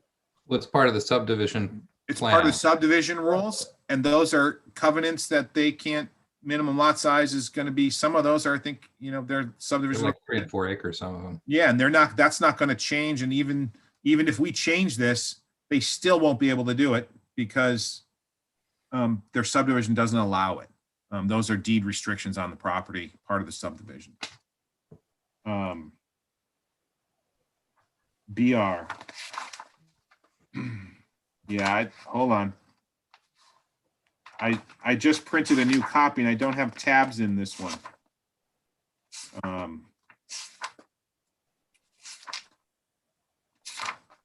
you looking for the Lot area in the BR is none. Yeah. Say it again, Jeremy, one more time. Sorry, I missed it. None. There is no minimum lot size. Bro. None. Right. Remember, it's all Seward and tent there. That was all kind of an existing developed area. Yeah. And that was where the town and old development patterns, it was commercial. You look at the tannery, you know, this down here, that was an old mill, right? Right. It's all developed. This is where development happened along the rivers historically in Maine. So the standards there are different shoreland zoning wise, not only our ordinance wise, but shoreline zoning wise. The standards are different because the state and their minimum standards recognize that, you know, that's the pre-existing condition. That's the development that has occurred over time. So that's why those standards can be so low. Does that help? Yeah, absolutely. Well, and I'm trying to stay out of the homestay versus AR, you know, Airbnb, VRB, all that stuff. I'm just trying to look at pre-existing conditions, pre-existing development. You know, look at, and as you were pointing out, Jeremy, in terms of those adjacent areas, you know, what has happened over the last X number of years, given the flexibility to build in those areas. You know, so because I'm also speaking on behalf of someone who's going to say, oh my God, you know, it's going to become condo central around here. You know, that's always the fear of every neighbor I have in this, you know, oh my God, they're going to build 1,000 condos here. Yeah. So we want to be able to look at the current geography, the current development as a reference. Right. Yep. I mean, we could use probably a couple hundred condos. Just saying. No, we got Mitch McMillan's man cave. Who needs Right. condos? That's Hold true. on a second. That's true. So just for the timing on this, you know, I've got to kind of get this going. So my hope is I can try to maybe get some consensus from you all. And again, there's no action being taken by the board. There's no chair. You're not making any vote, but just some consensus. I mean, are you somewhat okay with at least continuing this down this path so that we then can have an ordinance drafted, the language drafted, and then we can actually have the discussion on a planning board meeting, and then we'll schedule public hearings and everything will get vetted through that process. Again, we have to have a final outcome or a recommendation if that's the case, if that's what you guys determine, to the select board on March 23rd. So my hope was that I can get you some more information, and I can put information up on the town's website along with the map and proposed changes and kind of a summary of this discussion, put it on the town's website, and give you the GIS map, the sewer location, the shoreland zone overlay, have it out there, and hope to have that language done in final form for you guys next meeting on the 4th of November. And then depending on what transpires from February, right? Yeah, sorry. Did I say March? Did I say March? You said November. Oh, God, no. Chris almost fell over. So Did that you hear was me it. say He's like, March? I'm like, "Oh." did I say March? I'm like, wow, I thought March. I thought we met a lot more frequently than that. God. God, I want April and May and June and July. You're good. But- And Jeremy, just to back up, GSI, tell me again, you said the GS, and correct me, I didn't hear that. GSI report? What was The the GIS maps. GIS map? Okay. Yeah, so Leticia will come up with those maps that show the area that we're talking about and lots that would benefit. Well, I think that's important. I think Yeah. a lot of this zone, I mean, there are a lot of developments in this zone, which may not be affected at all Right. with this change. But so I think, I don't know. I mean, I'm not warm and fuzzy about it. I'll be honest with you, but I'm surprised. But- That's fine. I get it.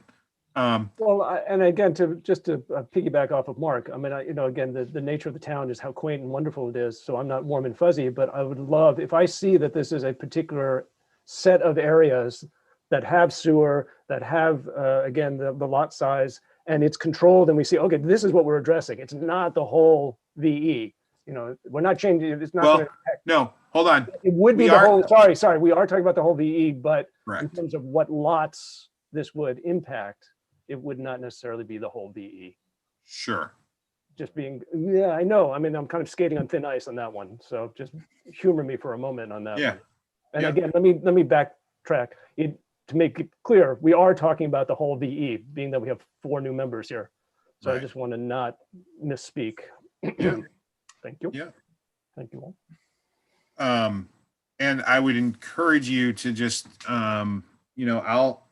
if you can let me move forward, does that at least go start this process so that we can get the map, I can get that done, get the language done, and then we can have, you can have that in plenty of time. I'll get that to you, try to get it to you from Leticia like early next week so that you guys can kind of digest it all. So we've got 2 weeks of digesting what the information is, and then we can have a more robust conversation then. And Anita has her hand up, Jeremy, just so you know. Thank you. My first question is, what is the process for asking questions? Because there seems to be a little variation on that. We don't typically raise hands. We typically just speak. But I recognize that may not be the most efficient way, and some may speak more than others. So, but yeah, if we had a chair, the chair would recognize someone who was indicating they wanted to speak. We're not in person, but yeah. So just speak up if you feel like you have something to say. Yeah, thank you. I'll do that. I have a question about some of the subdivisions that are platted in this area. Yep. Any that are platted that have not been built? I thought back up there in Pleasant Ridge and some of those areas, there are actually some areas that are platted out but are not built. Is that true? No. Not I that think there are a couple lots that aren't sold, if that's what you mean. No, I mean like a little circle in the middle type of thing. Oh, you know where you're talking, Anita? You may be talking, is it this one? I think so. Yeah, that is still plotted, but that is actually not built, I think that's the one you're talking about. Mm. That's a gentleman owns the whole thing. Mhm. I mean, I don't think he's asked them to, but it's an expired subdivision, if I remember. It wasn't built. They didn't build the roads. So And I when think you expired, does that mean that it has been platted and that the platting that exists there is no longer valid? So if I he bel- wanted to develop it, he would have to replat with the smaller size. he wouldn't have to do anything, right? Anyone can do, if I want to buy a big chunk of land over here and I want to keep the lot size 40,000 or make it 80,000 square foot a lot or 200,000 square feet a lot, I can do that, right? Yeah. This is just allowing people to get to a minimum. I get that. Yeah. People can do whatever they want more beyond that. Well, Is that the only place that you know of? That's that- the only place that I'm aware of, Anita. That's the one, I believe. And you see it, it's landlocked right now. Yep. That's a good question though, Anita. Thank you. Yeah, I do know, and I think it might be already in process that's being redone to show as one lot. but in a situation like that, if he's redoing it, a smaller lot size would also allow a developer to reconfigure with more shared open green space and a few smaller lots. So that the houses could be closer together, feel more like a village, and then maintain a piece of open space instead of trying to encourage something like that with 3 and 4 acre large lots. Yeah, it seems like now, as we're looking at it, that's a little too close to town for a subdivision with largish lots. Right. But the owner, do you think might object? Or you're saying that the platting is no longer valid because of time passage? I think, Anita, I think you're getting hung up on you kind of went down this road the last time with a question. The owner doesn't have to do anything, right? If we did something here, the owner wouldn't have to do anything. They're not required to do I anything. understand. I'm asking about permission. If he wants to change them, If the planning for that subdivision has expired, he would have to Come back for it. reapply regardless, but he could reapply and keep the plan exactly the same as it is. Or if the ordinance was changed, he could reapply and make smaller lots, but that would be his choice, whether he goes smaller or stays the same. But if it's expired, he has to apply anyway, I believe. Jeremy, do you anticipate resistance to this change? I mean, we went down a little rabbit hole a little bit ago. So, I mean, I think all of these discussions can, at any point trigger your neighborhood or community concern, or, I think from my perspective, if we're talking doing this in the RU1 and the RU2 and the CR, absolutely, that would be a very different scenario. I would not say that this is the rural part of Camden. It is more I think we can look at the purpose of the district and all that kind of stuff, but it is not, large lot size. It's not open space. Yeah, I mean, this is where we talk about that this area is going to this new development anticipated in town in the next 10 to 15 years. That's where this area is going to be. If we're talking significant development in the next 10 to 15 years, it's in the village extension area. I mean, we've already kind of laid it out that way. I'm just trying to give it a little more opportunity. That's all that I'm trying to do. So, but yes, going into the RU1 and the RU2, there's no way. I think that would blow up very quickly in town. I'm interested to hear if, I know that you're all new and being thrown into the fire, but if Pat and Andy have anything to add to the discussion? Not at this time. I think it'll be interesting to see when we get the overlays that you were talking about, Jeremy. What it looks like then. Yep. Yeah, I would agree with that. It feels like, there are a lot of really good questions tonight, Mhm. and without having, the GIS map and all the overlays, that it's hard to really, synthesize all that right now. So. Understood. I agree with that. I mean, I think we've all expressed interest in the maps, and I think that's helpful. All right. My only thing, Jeremy, is I applaud your efforts to work towards solutions. My long-term focus is on a comprehensive approach to affordable housing, and I think we're missing that with this. We're sort of taking bites at the apple as opposed to looking at the whole picture. But I appreciate that this might be one quick and easy way to start moving things in the right direction.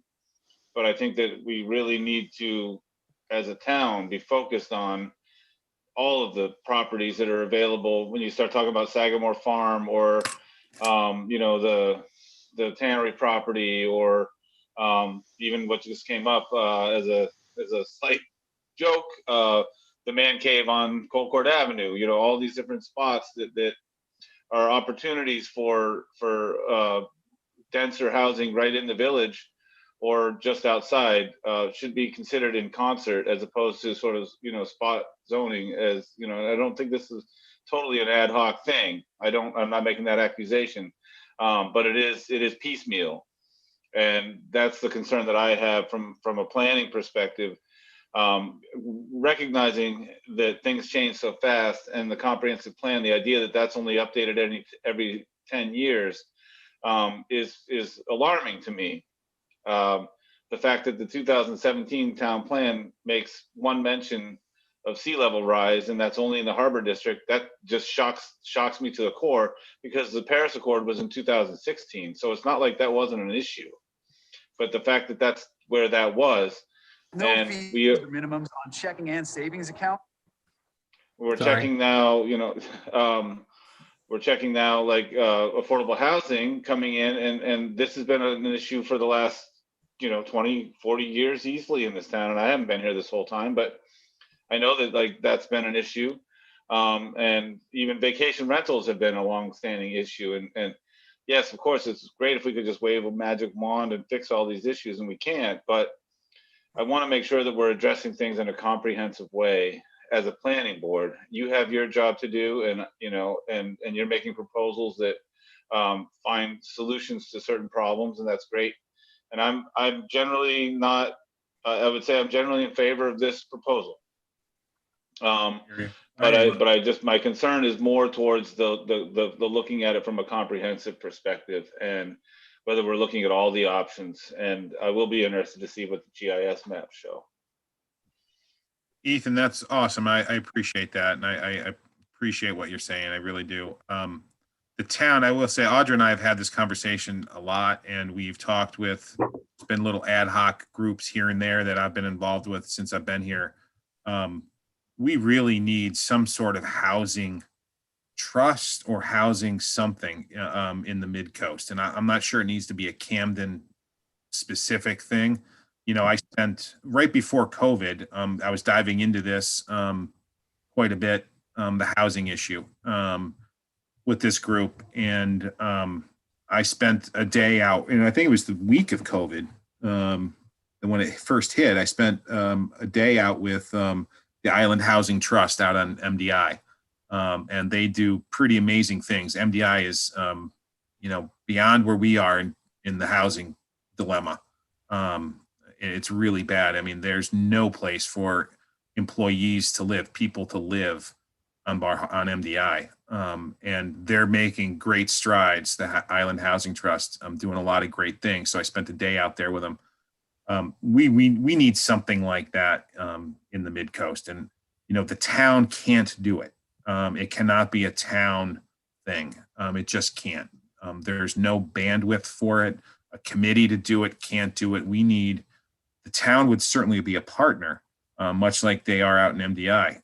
The towns of Southwest Harbor and Northeast and Bar Harbor are, but you know, we need a group.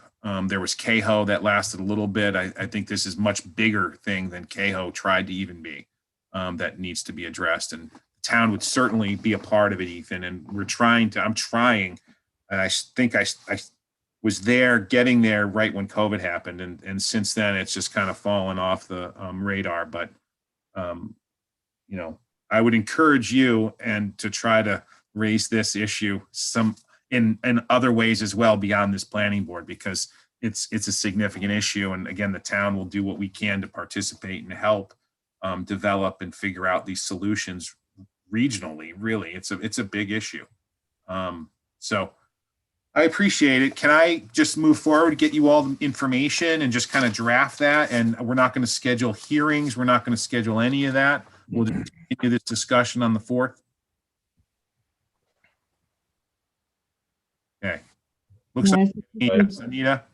Would it be worthwhile to see if any of the community organizations like the Lions Club or Rotary might have thoughts that they would like to propose as we're at the early stages of figuring this out?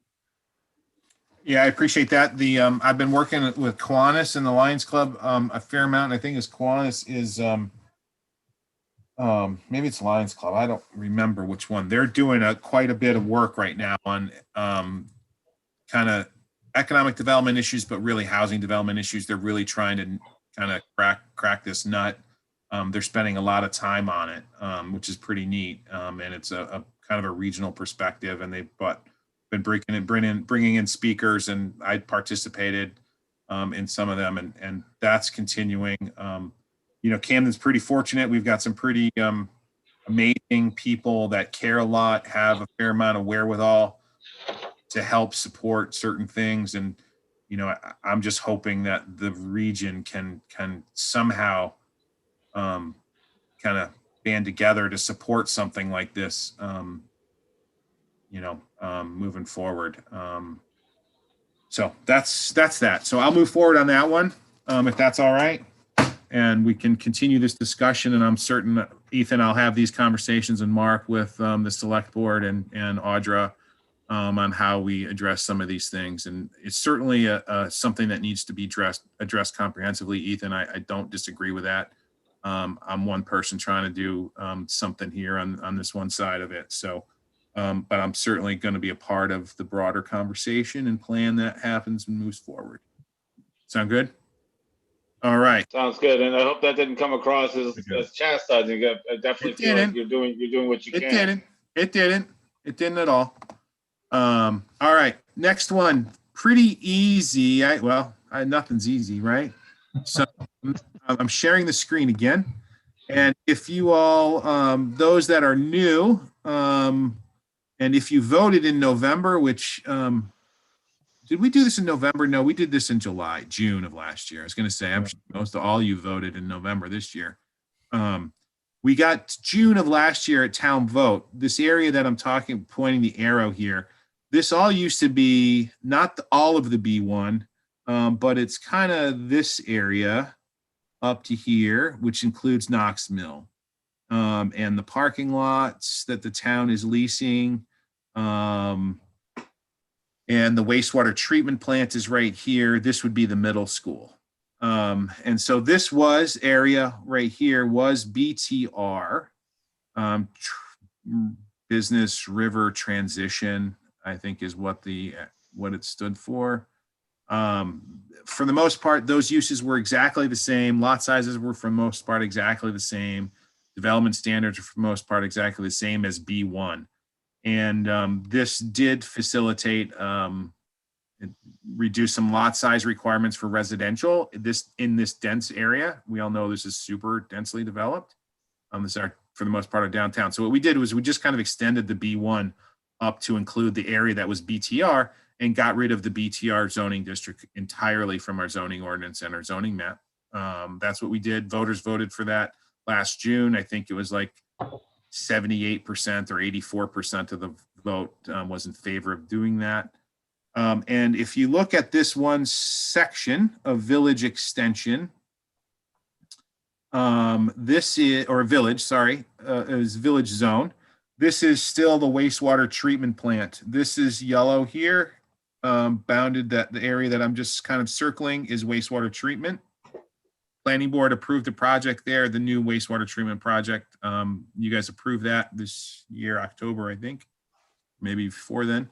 And this area is developed as well, at least portion of it, in the wastewater treatment facility. And there's a big storage building back here, a big, very big parking lot. And so the development wastewater treatment plant crosses this zoning boundary, if you will. So the lot is divided, not quite in half, but it kind of looks like half, but there's more acreage that's in the B1 than in the area. We also have our Megunticook Riverwalk runs along here, along the river, and gets to a point right here at the wastewater treatment plant, actually up in here, and stops, unfortunately, at the present time. And we're working, albeit a little bit slowly, to try to keep that going. If people know the Riverwalk, Anita's very active in pathways and very involved, along with her husband, on getting this, Jeff, on getting this Riverwalk moved forward in Camden. So the Riverwalk comes, for the most part, down here to Mount Batty Street, and then it kind of ends. It does end, and then it starts back up here at the tannery site, goes along the tannery site, and then it ends. And then it comes down, well, then it comes here and then ends at the wastewater treatment lot. There is hope and a vision to carry this Megunticook Riverwalk Trail all the way out to the dam, which is pretty amazing. And there's a lot of properties that need to be, we would need to work with a lot of properties to make that happen. There's a lot of regulatory requirements, shoreland zoning, et cetera, to make that kind of thing happen. So that's in this area too, where a future area would be in this area, hopefully. So what I'm trying to do, when you review a project, if the planning board remembered, the standards aren't the same from this side to this side, but meanwhile, it's like all part of the same lot. You wouldn't know there's any difference here.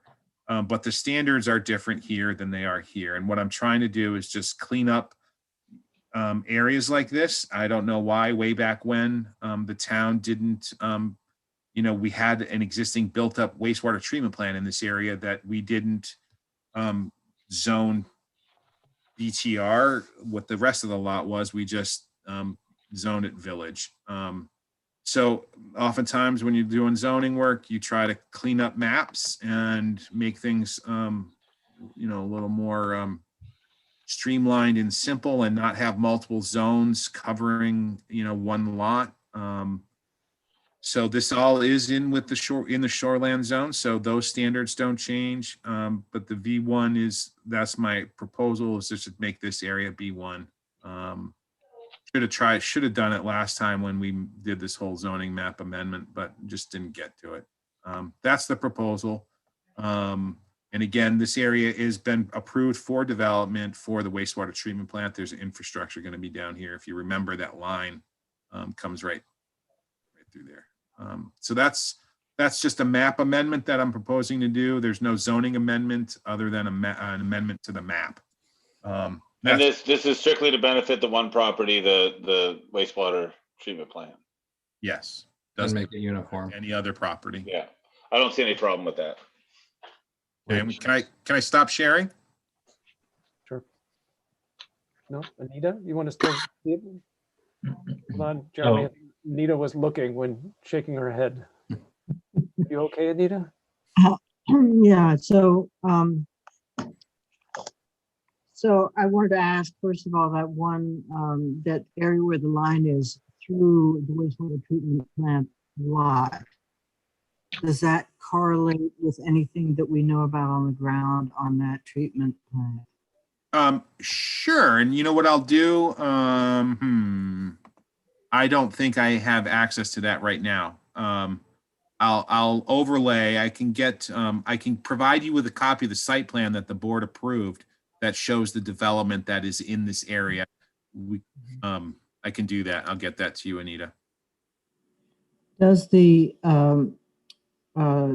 wastewater treatment plant superintendent have any comments one way or the other about this plan?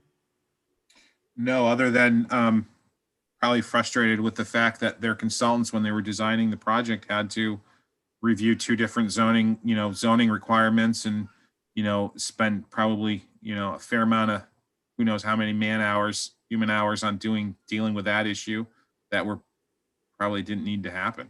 Right, and Jeremy, refresh me if I recall correctly, in general, they're supportive of the Pathways Committee. Yes. I mean, there was talk of fencing, et cetera, and always willing to work with the Pathways Committee. I mean, I know that that's not locked into law Yeah. or stone, but generally willing to work with the Pathways Committee. Yes, and this would facilitate a better trail along there. Right. So I mean, that's my hope. So yeah, I mean, that makes sense. Yeah. So my husband Jeff is the chair of the Pathways Committee, and he tells me that David Bolstridge is in favor of this change.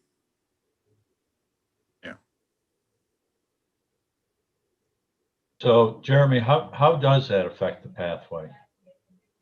Actually, it would have let the setback be much closer, the walkway be much closer to the river than it would currently be allowed.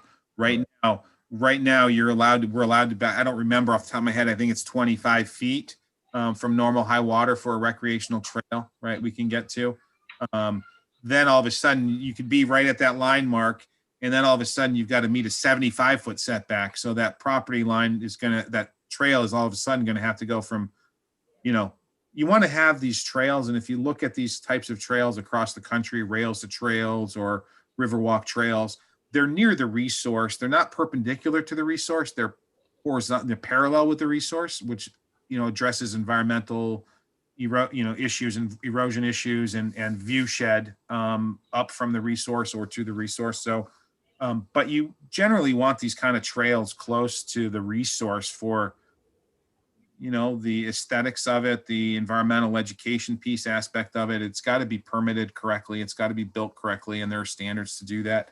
I will say I went to the legislature, a year and a half ago or now, I think, and I drafted some language to change the state shoreland zoning standards that would apply statewide for recreational trails for this type of scenario. That was quite an eye-opening experience, I will tell you. And needless to say, I've charted another path for. No pun intended. So obviously, this one here is pretty definitively ad hoc zoning. We're changing a designation for a specific lot to meet a specific purpose. But so generally we try to avoid that. But in this situation, it seems to make perfect sense to me. Well, I think you backtrack can a look little at bit. it. No, after you. Sorry, Jared, jump in there first. I mean, I think you can look at it. I don't think it's one purpose. I think there are multiple purposes. I do. But Yeah. Matt, Mark, I'd be in favor of it. I think it certainly makes sense. and I will say, since this is in the shoreland zone, I do have to, and the standards in the village are different than the standards in the B1.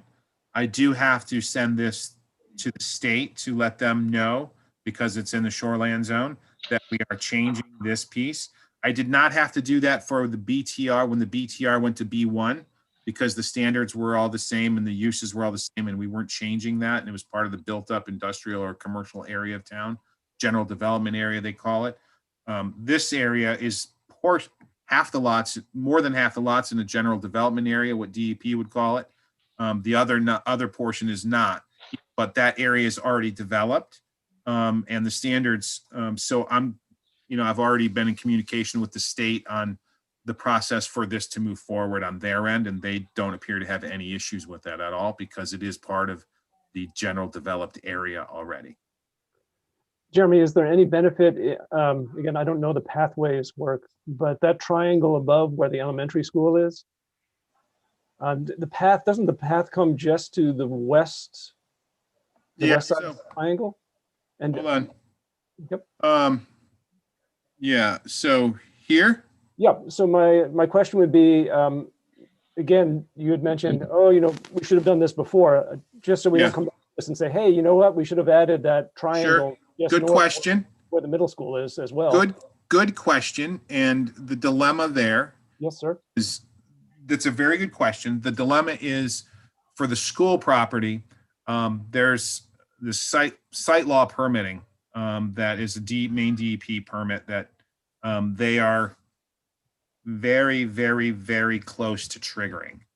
And when you look at site development laws, the state site location of development act, it's 3 acres of impervious. Right. And so if you trip that, then you need a DEP permit.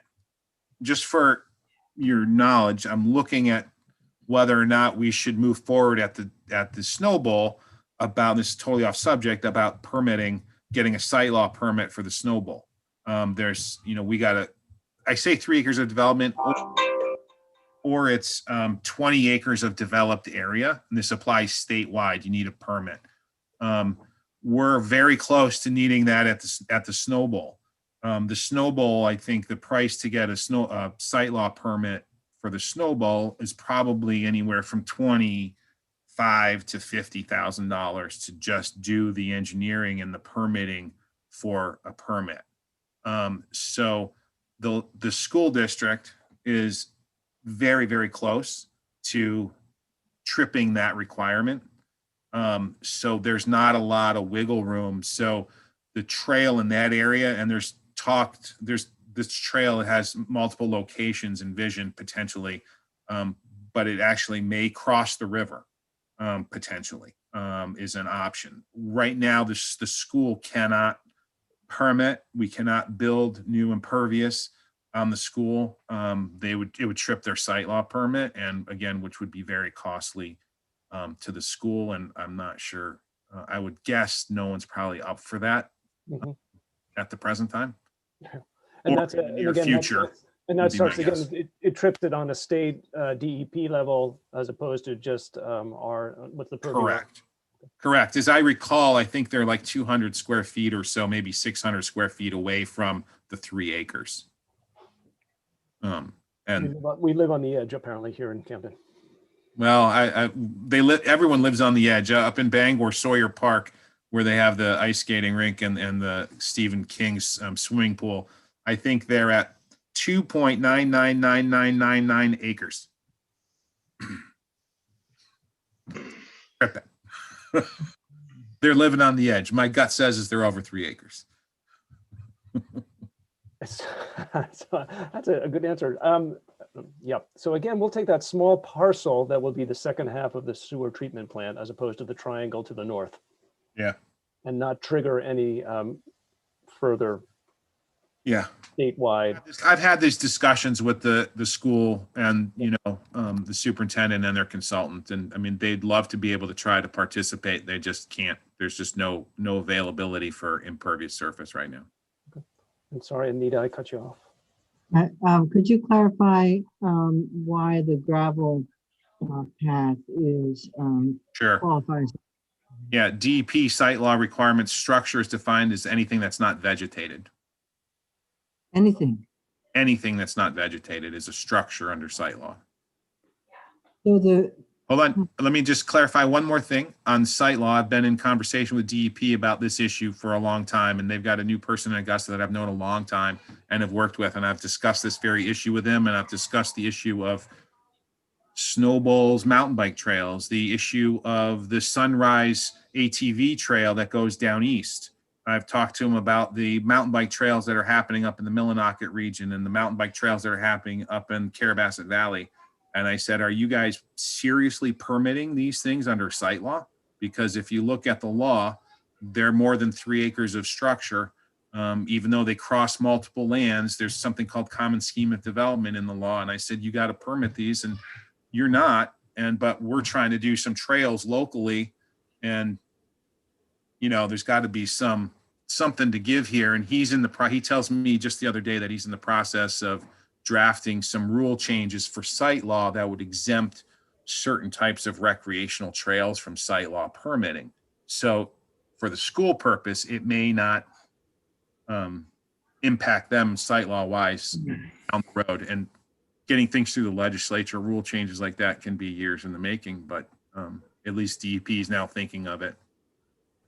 Mount Abram out in, I don't remember where they are, Brownfield, Brownville, not Brownville Junction, Brownfield, Western Maine. They've got quite the mountain bike trails going on too. So it's a big issue for the state. And I think at some point they're just going to have to exempt these kinds of trails from site law. Would you see that as 5 years down the road or so, or lots? I'd say probably sooner than that, hopefully.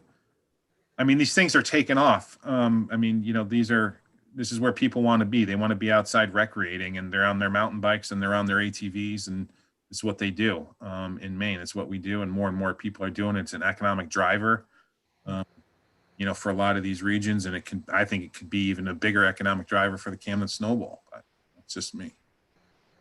Is there a way that members of this group or members of the Pathway Committee or anybody, other citizens can encourage that change and write in or whatever? I will let you know when that opportunity happens. Okay.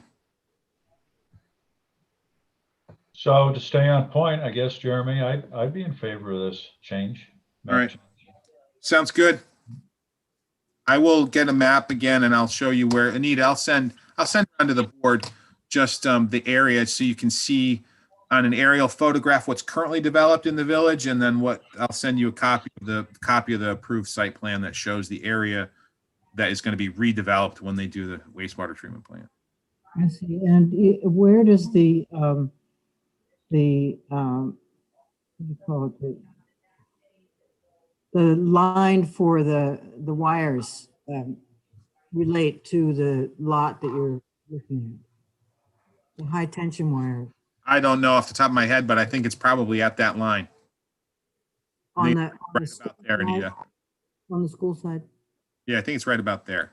If you were at the telephone poles where the Osprey hang out and just went towards the river, I think that's probably where that is. But we'll see. You'll see it on the maps, Anita.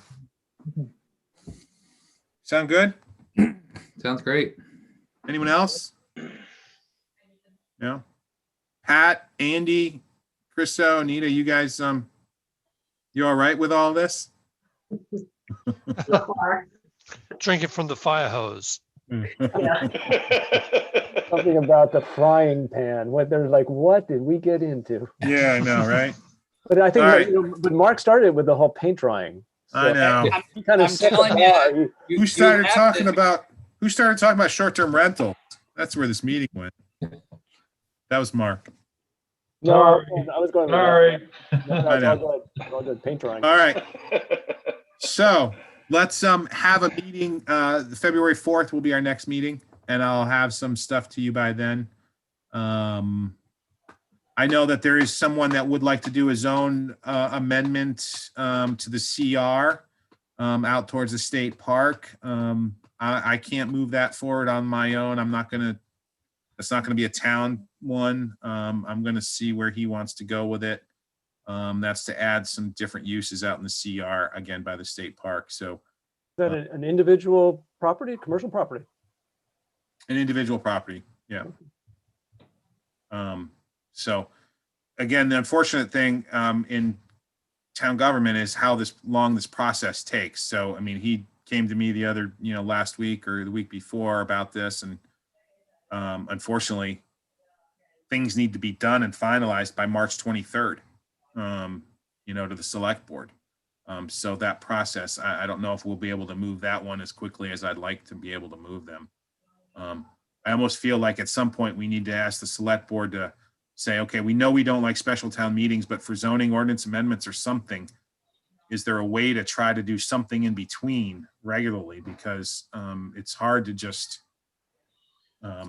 do everything everyone wants, when they want it. I mean, if we can't do the zoning amendment for this gentleman, if it doesn't go through the process now, it's to voters in November. I mean, that's a year from now. Well, Jeremy, but I mean, that's the whole point of the zoning ordinance, is to create some stability, and if we Understood. just, you know, every time somebody wants to do something different, we change the ordinance. Should be a have- process. Why have an ordinance? Understood. You know, so. Understood. Yeah, and that gets back to my focus on long-term focus. And We're gonna deal with ad hoc stuff all the time with applications. Yeah. But those are within the ordinance. We don't do the variances. That's the zoning board of adjustment, you know, whatever. But, you know, so Yeah. you need to be focused on looking at these things in big picture. I think that's a good point, and I think that's why I also mentioned the CR. You know, if you look back at that map, we have the CR by Sherman's Point, the CR down, you know, on the southern end of town along the coast. And then you've got the CR, you know, up there north of the state park, by the state park. And it's very different than the rest of the CR. So I think when you talk about comprehensive or look at a big picture, you know, that's probably the way to look at something that he would like to do, is looking at big picture. What do we want the CR in that area of town to be, as opposed to the CR in the other area of town? Because, Right, well, and so his approach is to come to the planning board, right? yeah. Well, his approach is, at any time, any property owner, anyone can come to the board and say, I want you guys to amend the zoning ordinance in this way. That's right. He can do that. And then we can do whatever we will with that. Correct. Correct. Good point. All right. 10-4. Great. Thank you, Jeremy, for all your work. I Yeah, know it's a lot and sometimes thankless. it's all good. Thank you, Jeremy. Yeah, and yeah, 7 o'clock. I thought this was going to be a quick one today. We knew better. Perfect. Sorry, I'll take some of the blame for All that. good. Never tell Hey, your Mark. family it's going to be a short one. Yeah, well, I did that already. My wife's like, what? I just got a text. It smells good in the house. Yeah, right. I had to step out for a minute to start cooking dinner, so. All right. Thanks, Thank you everybody. all. Welcome Yeah. to the Thank you. members. Yeah, nice to Take meet care. you. Thank you. Thanks. Nice meeting everybody. Good night. Bye. Janice, are you there? Janice, I'm going to just exit this live stream, live YouTube. Janice. Janice. Anita, have you done these? Shutting the YouTube down? Not, I mean, I don't think I have the ability. I know. I'm texting her now.